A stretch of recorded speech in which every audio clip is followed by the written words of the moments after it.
This case study addresses water leakage from the potable water system into the electronic equipment bays.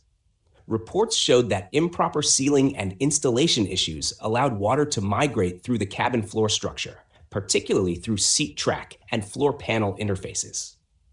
Although the source of the problem was a system installation, the effects extended into structural and avionics areas located below the passenger compartment.